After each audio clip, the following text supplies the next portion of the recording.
สารนังคัจโตอิมินาสการเรนะกังขังขังอภิปูชยามิสัมมาสัมพุทโธภะคะวา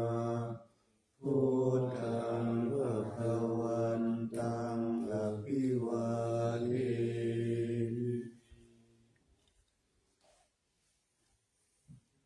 สวากขาโตภะคะวะตาธัมโมธัมมังนัมมัสสามิสุปฏิปันโนภะคะวะโตสาวกสังโฆสังฆังนามา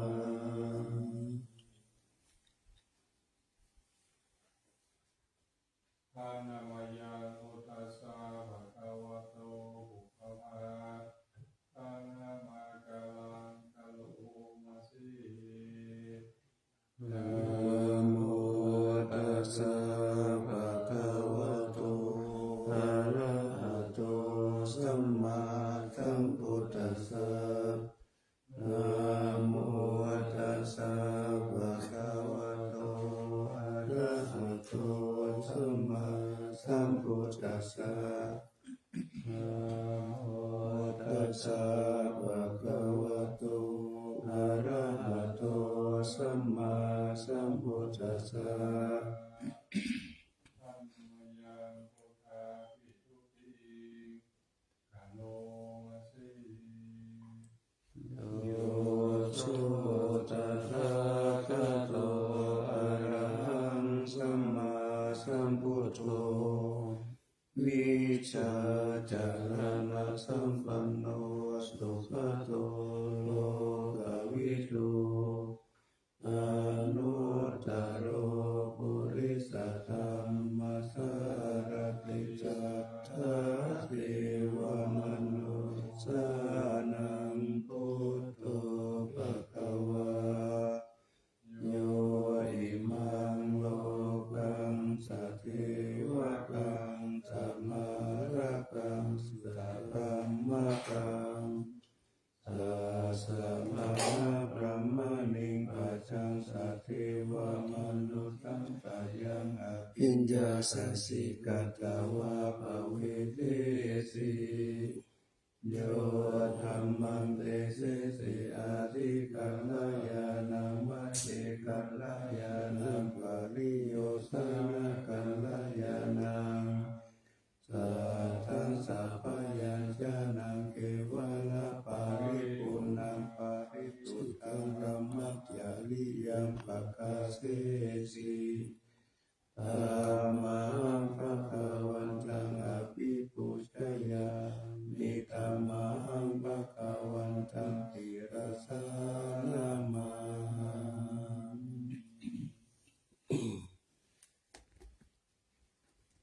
อันนามยังธัมมาภิกขุติกะโลมาสีโยโสสวากขาโตภะคะวะตาธัมโมสัมภิทิโกสัคคาริโกเอหิปัสสิโกโอปานายิโกปัจจตังเวทิตาโพวินโยหิธัมมังธัมมังอภิปูชยามิธัมมังธัมมังศิรสานามา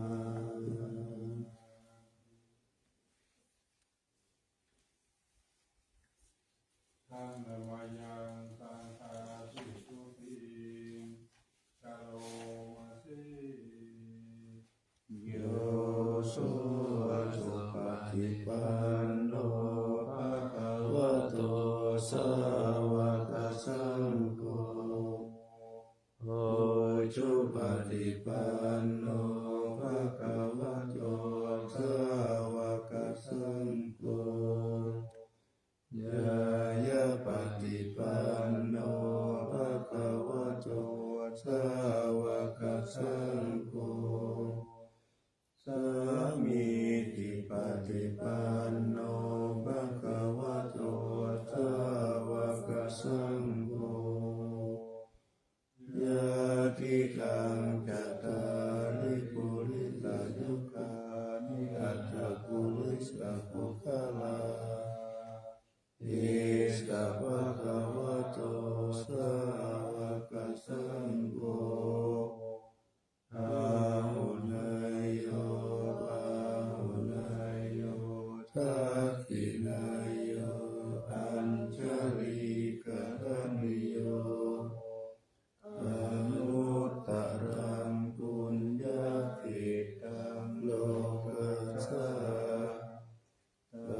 สันนมยังวัสระตยาปนามาตาโยเทวาสังเวกาปริกิตนาปาทังจาอาราสีอุทุสุสุตุกรุณามหันนาโวโยจันตสุสัพพรายานาโลจโนโลกัสสะปะปุปะติเลสัพพะทะโตวันธามิพุทธังอามาตะเรนะตังธัมโมปฏิโปวิยกัสสะสัตถุโนโยมัคคะปะคะมัตตะปิทะปินนโกโลกุตตโรโยจัตตะตติปะโนวันตามิธัมมังอามาตะเรนะตังธัมโพธุเกตาปยติเกตาสัญญิโตโยทิตาสันโตสุขตานุโปจโกโลละปัยโนอริโยสุเมธัสโสวันธามิคังคังอามาตะเรนะตังอิเจวะเมกันตาปิปุชนายกังวัตถุตายังวันทายาตาปิสัมปทาปุญญามายายามะมะสัพพุปัตถวามาหุนตุเวตัสสะปะภาวะสิทธิยาอิทัตตะทะกะโตโลเกอุปปันโนอะระหังสัมมาสัมพุทโธธัมโมจัตติสิโตหิยานิโกอุปัสสมิโกปารินิพพานิโกสัมโพธิคามิสุขตัปปะเวทิโตมายันตังธัมมังสุตาวะเอวังชนะราติปิทุกขจาราปิทุกขมารานังปิทุกขังโตกะปาริเทวะทุกขโตมนัสสุปายาสัพพิทุกขาอาปิเยหิสัมปะโยโคตุโคปิเยหิวิปะโยโคตุโคยัมปิยานาลาลาติตัมปิทุกขังสังคิเตนะปัจจุปัฏฐานะสันตทุกขาสัยยะสิตังรูปุปัฏฐานะขันโตเวทนุปัฏฐานะขันโตสัญญูปัฏฐานะขันโตสังขารุปัฏฐานะขันโตวิญญาณุปัฏฐานะขันโตเยสัมปริยายาตารมานุโสภะคะวาเอวังพะหุลังภวะติวินิติเอวังภะคะจาปานัสสะภะคะวะโตสาวะเกตุอนุสาสนีภะหุลาภวะตติโลภังอนิจจังเวทนาอนิจจังสัญญาอนิจจังสังขารอนิจจังวิญญาณังอนิจจังโลภังอนัตตาเวทนาอนัตตาสัญญาอนัตตาสังขารอนัตตาวิญญาณังอนัตตาสัพเพสังขาราอนิจจาสัพเพธัมมาอนัตตาติเตมะยังโอกินนามหาจาติยาจารามรเนนะโตเกหิปาริเทเวหิตุเกหิโตมานัสสิอุปายาเท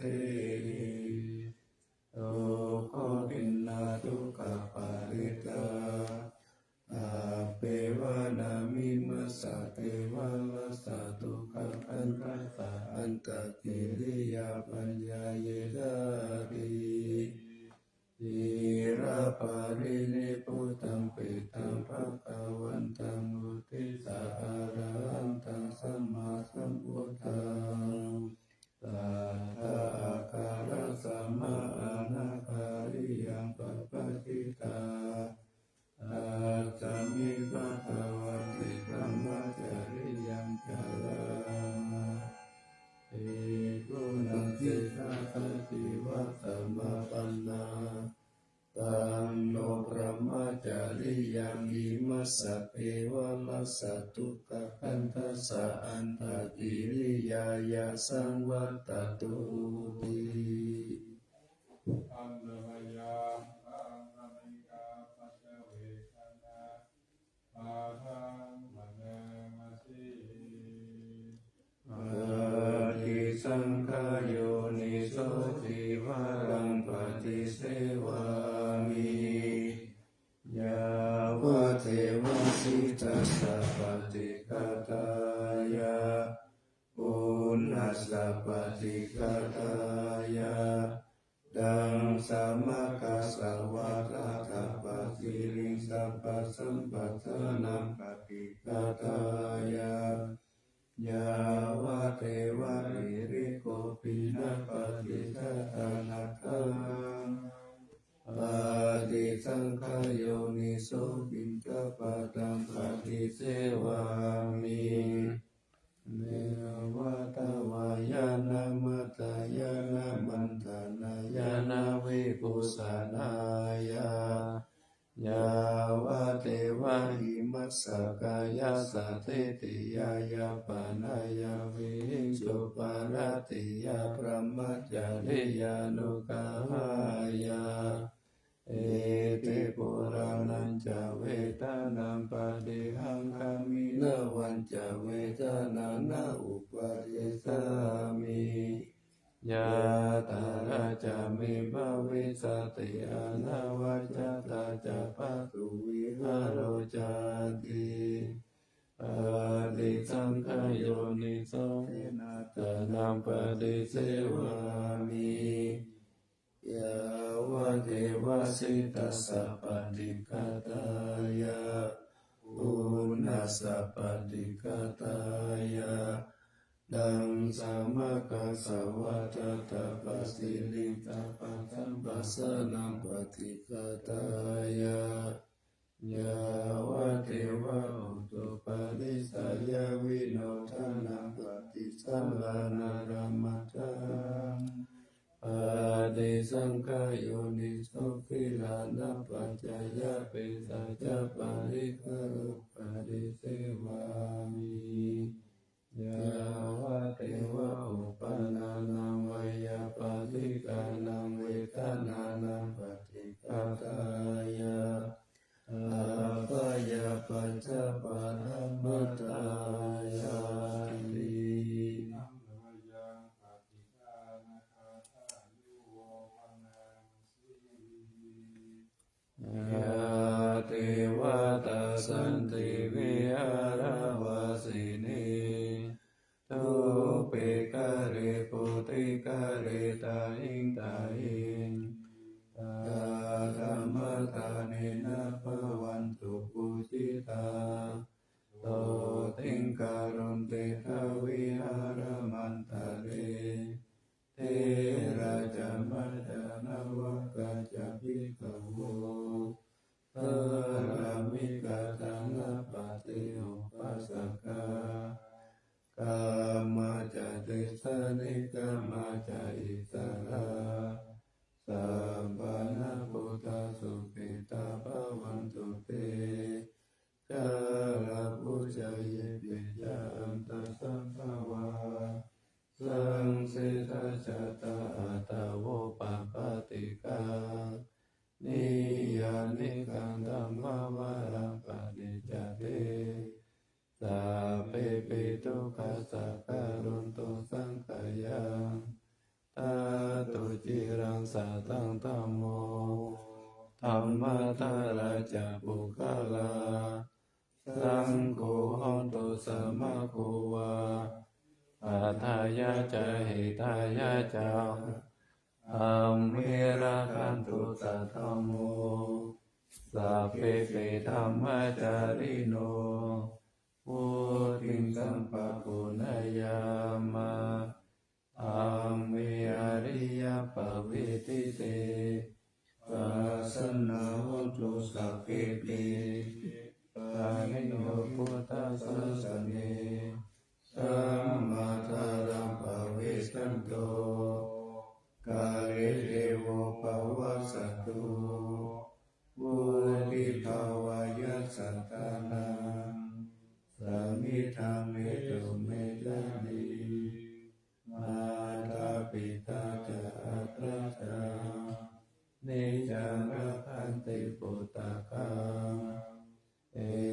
วังธัมเมนะราชาโนอาจังรักขันตุสัพพังอิมาสมิงกายเกสาโลมานะสัตตันตาตาโจมังสนาหาโรอาติอาติมิจังวัฏกังหัตถ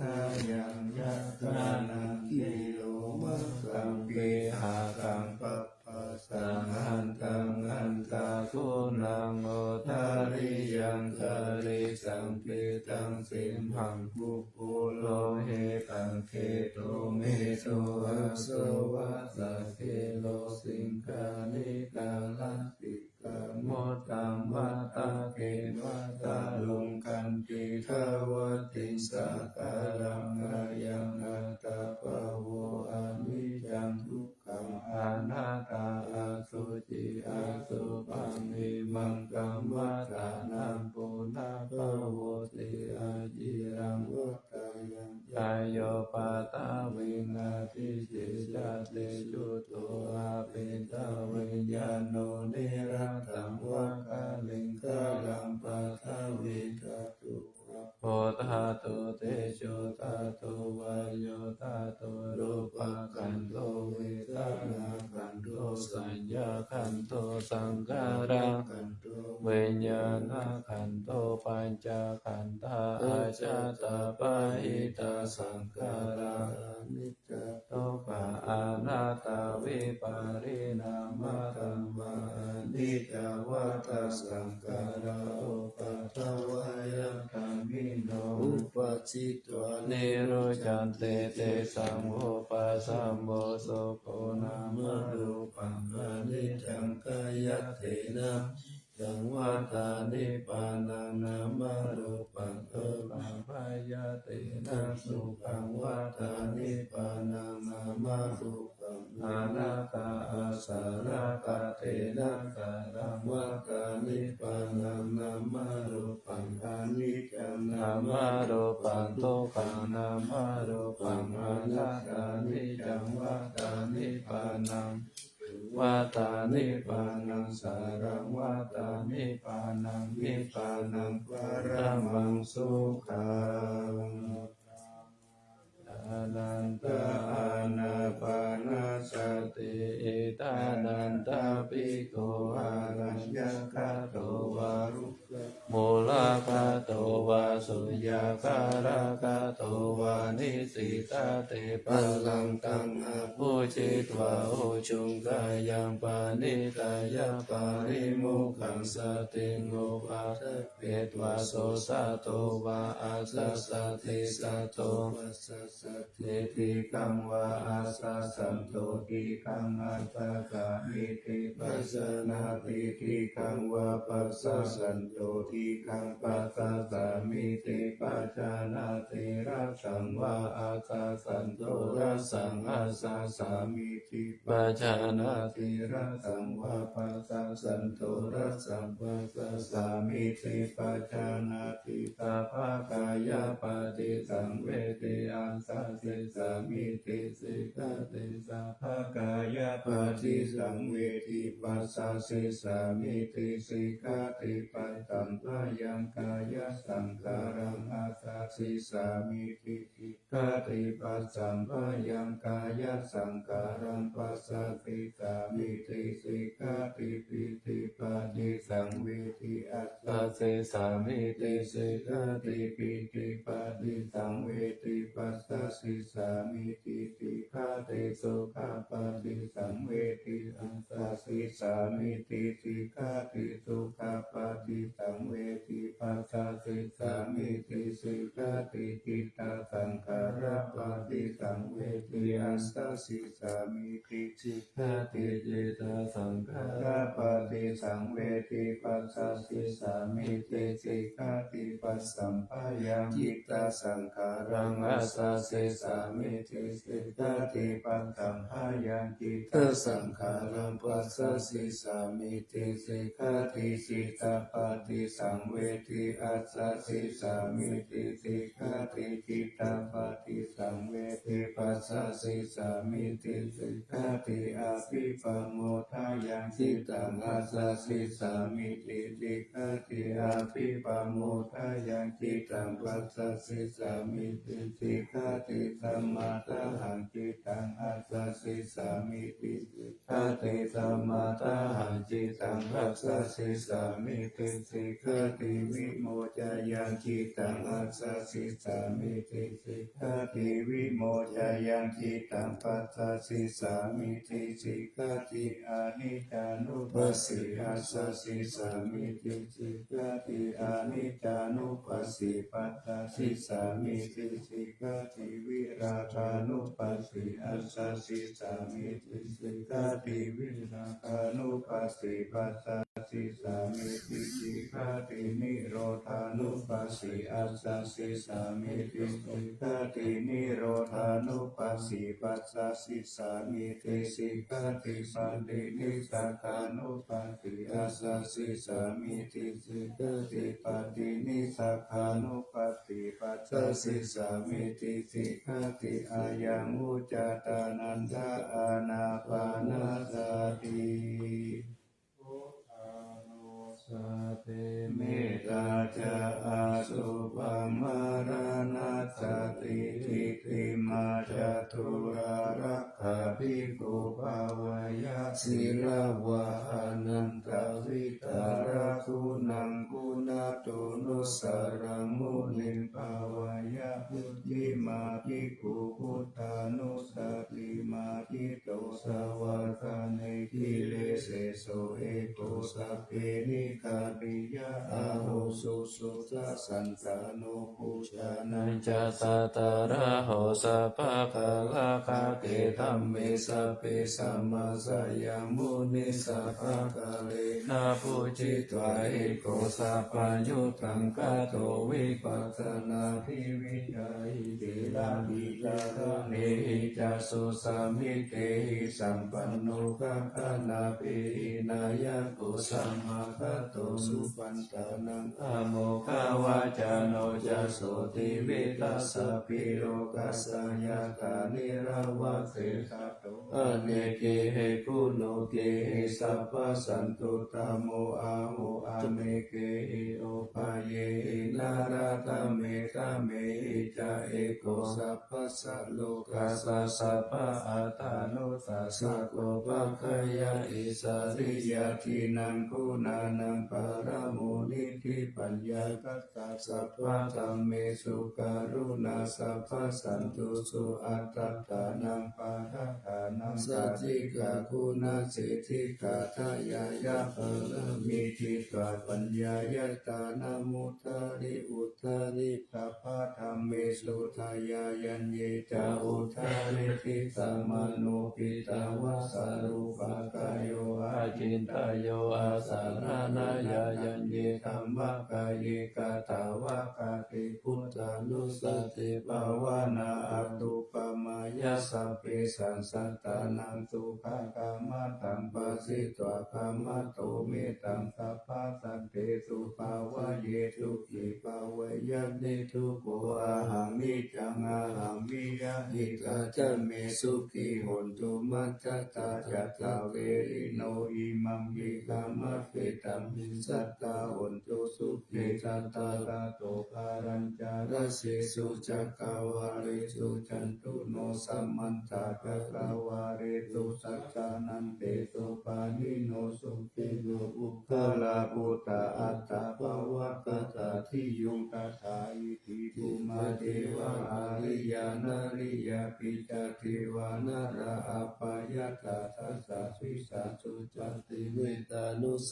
ติภาวนาอวิญญาณสุขังนิพังสวิญญาณสุปังอิมังกายังอาสุปะโตปัสสังอาสุปังวะวะเยยะติวันนาสันตานาคันติอาสยโยกาลตะโตตัตถาปฏิกุลานิกาเยเมกุณาปานิทวิโสรัสสะปฏิตัมมาภิกุณาปัจเจกุจังกายานิทิตังอัตตโรหิอาสุขิงสัตตะเยเมกุณาเลทิตังคิมิเยมิวะกายโยยังอาสุจิมิตามุทิโตอันโตอาสุจิสัมปันโนปุณณวัจจังกุติวิยะอาสุจิสันตตินิจังยะถามิทักขะถาลิกานานาทิมิวะปุลวะโสภะจันทานิกาวิยะคันทะปุโตโรกะปุโตวันนะปุโตสัมมุสโยอาเทติโสทิสิกุโส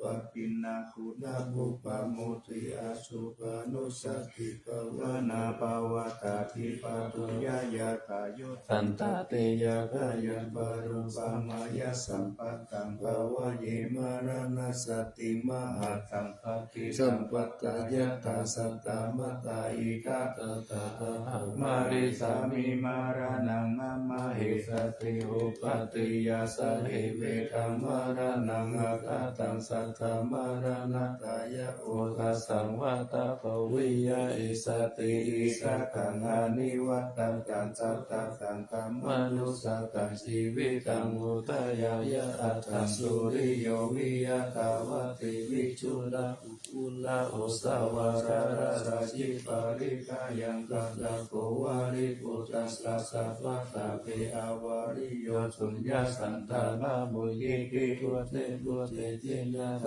วายังคติติมารานังทิปังคาตุมาติสะเกกตาปัญจายานันจเวกัญญาวาริรัจจันตุปัตตวามารามุรณะเมสามิมารา มโนอนุคานันติมารานานุสติภาวนาภเวปัจจตุลลัตตาอาวสัยยาอนันตรังมหาสังเวกวัตตุนิอัตตาอติตาวิริโยจติสละพยาติโยติอาปายาอติตาอปัตตะกวัตตาทุกังอิตานิอาหาระคะเวสิทุกังสังเวกวัตตุนิอิมานิอัตตาปโตจัสสายามะปิเจวะอิมังวิติโยอาเสวะเตสัตตมัตตาหิลาติปัปโปติโสติวิปุลังอัตตาปาลิปันโตเสตังสุขมุนิวัจตามะตังสุเปนะตินามามิพุทธังคุณาสาคารันตังสัตตาหุนตุสุเปอเวรากายโยชิกัญโยสักกะโลทุกันโตฆาจันเตสัพเพมารานังอาหันจานามามิธัมมังมุนิราชติสิตังสัตตาหุนตุสุขิอเวรากายโยชิกัญโยสักกะโลทุกันโตฆาจันติสัพเพมารานังอาหันจานามามิธัมมังมุนิราชสาวกังสัตตาหุนตุสุขิอเวรากายโยชิกัญโยสักกะโลทุกันโตฆาจันติสัพเพมารานังอาหันจาอิติมาจตุรารังขานิทิตา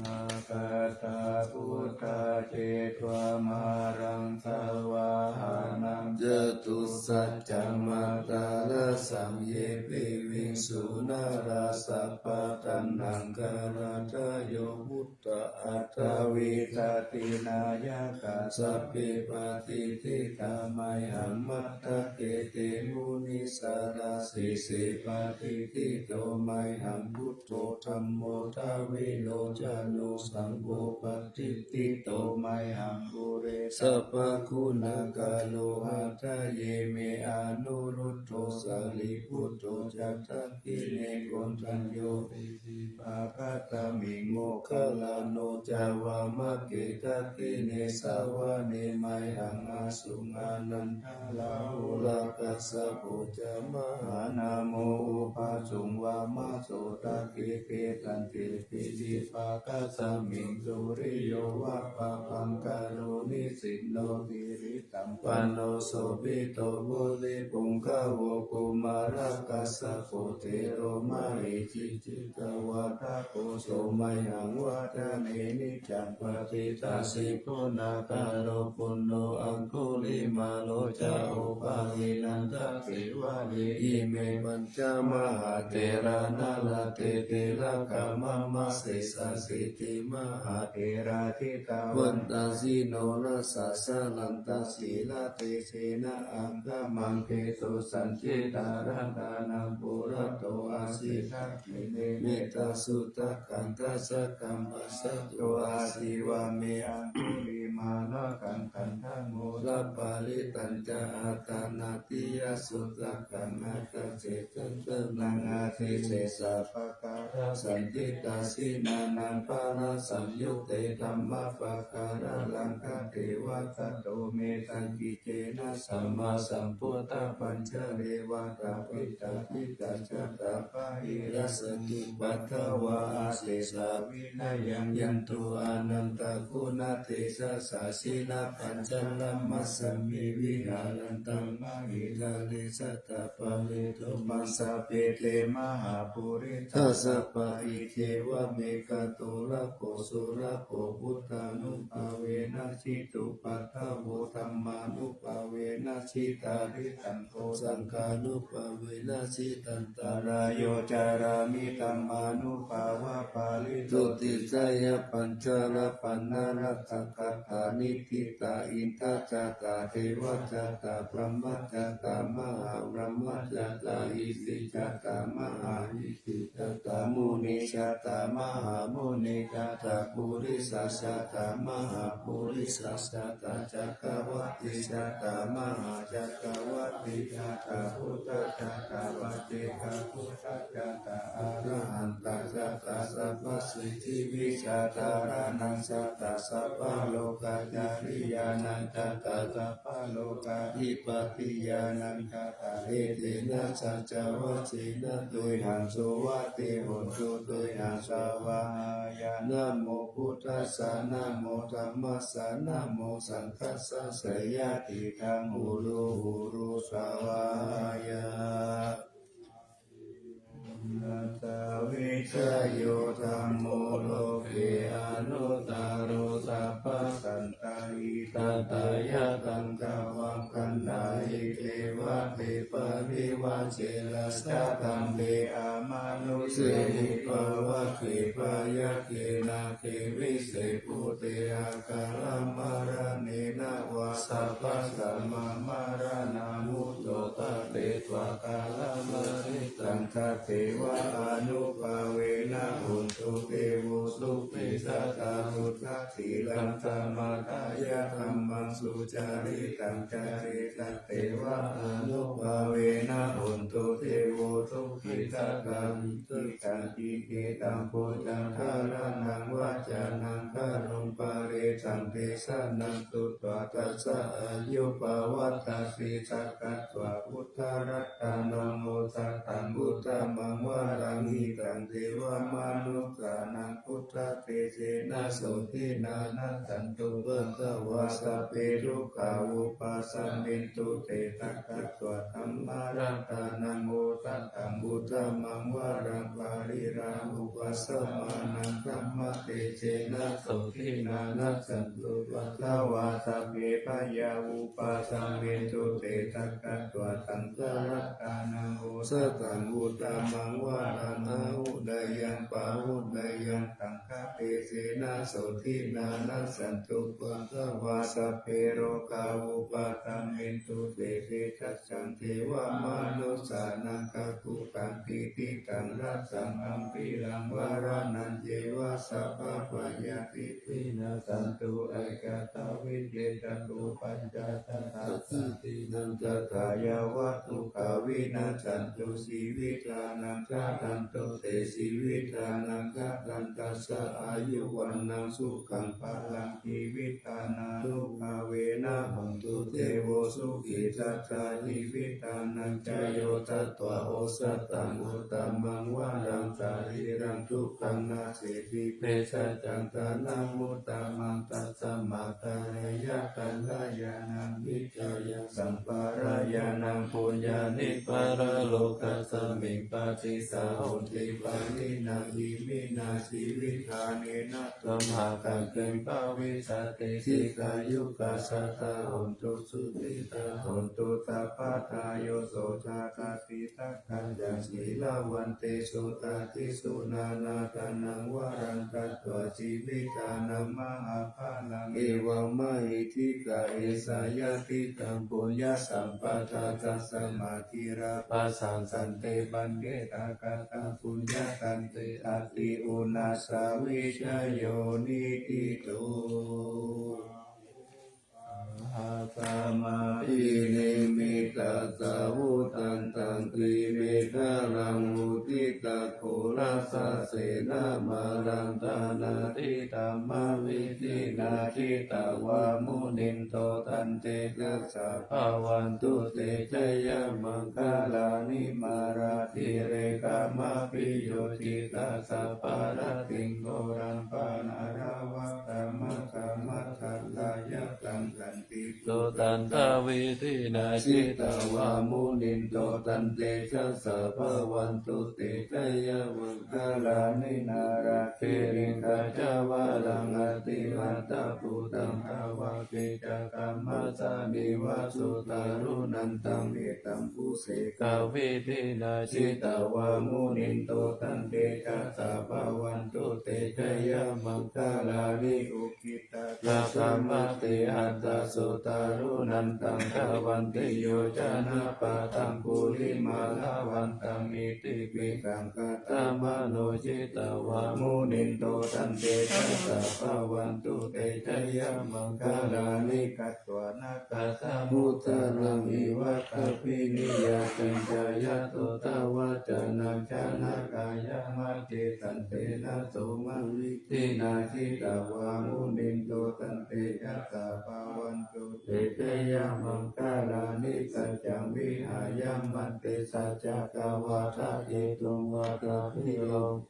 อานังอติอัตตาปุตตังอัญญาปฏิปัจจาริโตจิตาวามุนินโตตันเตทัสสะภะวันตุเตชยมังคลานินันโตปานันทพุทธกังวิพุตตังมะหิติปุเตนะเตนะพุทธเกนะธรรมปายันโตอิโตปฏิสวิธินาจิตาวามุนินโตตันเตทัสสะภะวันตุเตชยมังคลานิทุกขาติติปุจจเกนะสุทัสสะตังพรหมังวิสุทธิสุทธิมิติภะคาปิตานังญาณกะเกนะวิจินาจิตาวามุนินโตตันเตชัสสะภะวันตุเตชยมังคลานิเอกปิพุทธชยมังคลาอัตถคทายโยวาจโนตินาติเนสารเตมะตันติตัวนาเนกาวิวิธานิจุปาตาวานิโมขังสุขังอาทิกามายานาโร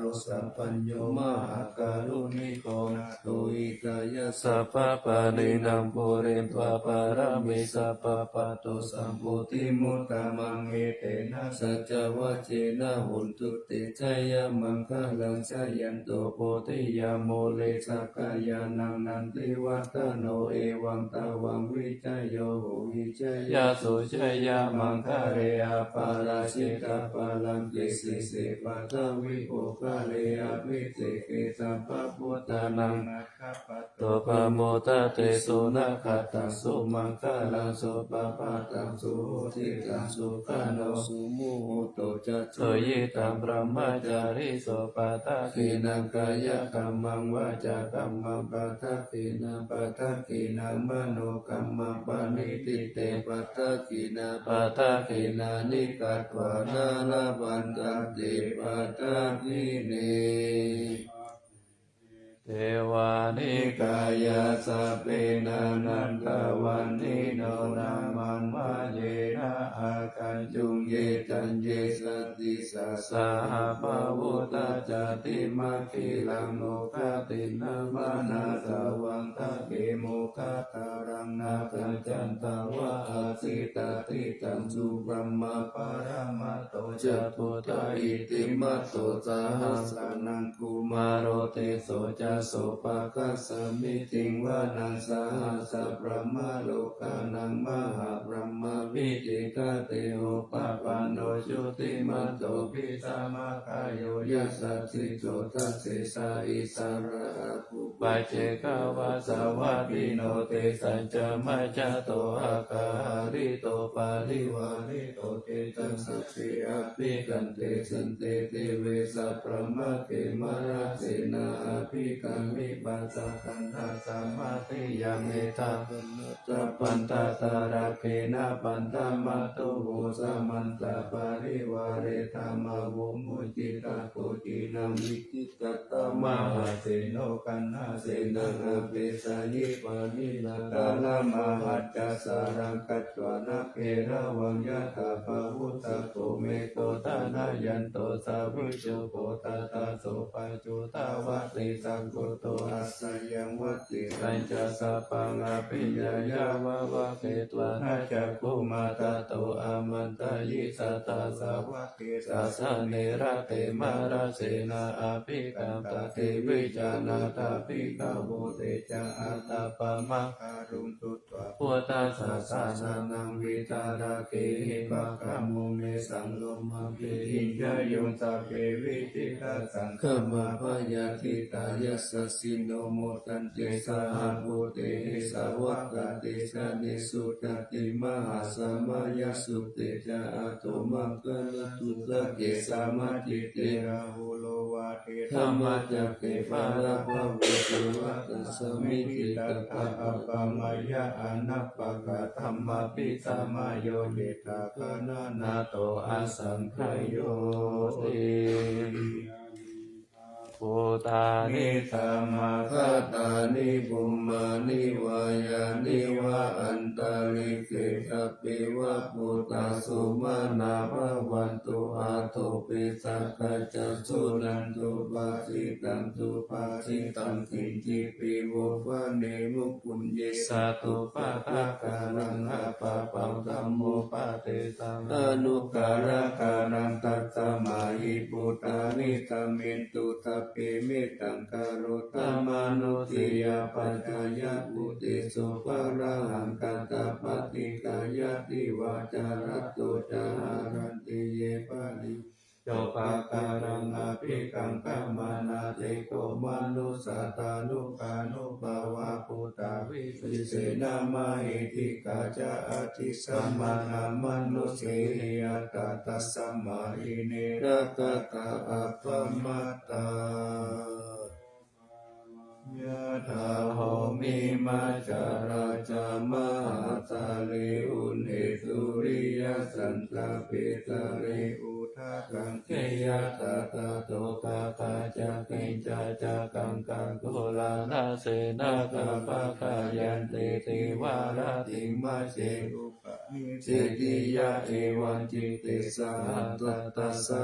ยะติปิปิติโตเกนะโลโกอุปะเยนะยะติตุกะปะมุจยาวิตวายิตวาธรรมะตังสัจจังอัตตะสัพพะสยังสัจเจกันตัวปะมุเจเสญญาตินังกังอาเกยายะอนุ สาริตัวสัตตังธัมมังปะละมัคขังวิจินตายังอากาสิสัจจกิริยังยังโลเกตุวัสสัสสตังยะโตสารามิอัตตานังยะโตปะโตตามิวิโยตังอภิชานามิสัจจิยาเอกาปานามิอิติตาเอเตนะสัจจวัตเตนะปัจจุโนอภิวัตโตอภิธานายะปัจจุนานิติงกาคาสานาสายะภาคังโสกายะสันติหิมัสสิโสกะปะโมจยะสหกเตตัจจวะริปัสสุโนอภิวัติยะตาลังนินันจาปุเรนโตทังเอ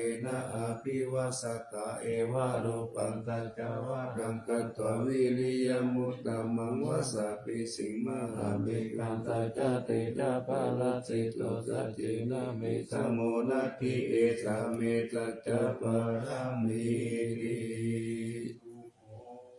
พุทธานังอุปโตสุขาสัทธัมมะเทศนาสุขาสังกัสสะสัมมัคคิกามัคคานังกัปโปสุโภคติโยสิตุสะเนตาสัมมิเยโกตปฏิสาริโนวิจาจารณะตัมปันโนโสเสโตเทวมนุสเสติวาตาปฏิอาทิโจรติมาภาติจันติมาสันนะโตกัตติโยตาปฏิจายิตาปฏิกรรมโนอัตตตัปปะมะโหรัตตังพุทโตตาปฏิเตสะสะ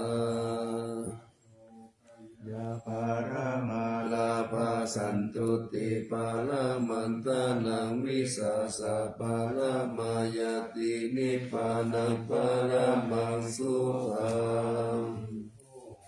จัมโปตติตังตาโตธัมมานังวิจโยตัตถาวิริยัมปิติปัตติปุจังกัจจตถาลาเรสัมมาตุเปกขะปุสังฆสัตเตเตสัพพะตตินามุนิราสัมมากัปปะตาภาวิตาภาโหริกาตสังวัตันติอาภิญญายานิพพานายะจะโพธิยาเอเตนะสัจจวัชเชนะโสติเตโหนตุสัพพะตาเอกัสสมิสัมมาเยนะโตโมคคัลลานันจักขัสสะปันติลาเนทุกิเตติสาภูจังเกสัตตะเตกายิเตจัตตังอาภินันทิตวโรกามุติสุตังกะเนเตนะตัจจวัชเชนะโสติเตโหนตุสัพพะตาเอกตานัมมาราชาปิเกลัญเยนะปิปิริโตจุตเกเรนะตัญเยวะปะนะเปตวานัสสะตารังสังโมทิตวายะอาภาคาตัมมาวุตตาสิกานะโสเอเตนะสัจจวัชเชนะโสติเตโหนตุสัพพะตาวาหินาเตจะอาภาคาตินันนัมปิมะหิสินามัคคาหัตถกิเลสาวะปะตานุปติกัมมัตตาเอเตนะสัจจวัชเชนะโสติเตโหนตุสัพพะตารัตนัตตายานุภาเวนะรัตนัตตายะติกัสสาวะชิราติติยาปัสสาราจักขิกานารินติราอนุกะอัปปยาหุนตุนิทุกขานิรุปัตตวาติกายุกะภาลัสัมปันนาวันโนเปตาสุเกติตาเอเตนะสัจจวัชเชนะสุติตัสสะหุนตุสัพพะตารัตนัตตายานุภาเวนะรัตนัตตายะเตชะสาวสิราติติยาปัสสาราชาติตานารินติราอนุกะอัปปยาหุนตุนิทุกขานิรุปัตตวาติกายุกะภาลัสัมปันนาวันโนเปตาสุเกติตาเอเตนะสัจจวัชเชนะสุติตัสสะหุนตุสัพพะตารัตนัตตายานุภาเวนะรัตนัตตายะเตชะสาวชิรามิติยาปัสสาราชาติตานารินทิราอโรกาอาปายาหุนตุนิทุกขานิรุปัตถวาติกายุกะภาลัสัมปันนาวันโนเปตาสุเกติตาเอเตนะสัจจวัชเชนะสุติตัสสะหุนตุสัพพะตาโลกาวินิโมโตสัพพะสันตภาวะจิโตสัพพะเวรมะเตกันโตยะถาทิปุตตะเนปุโต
อ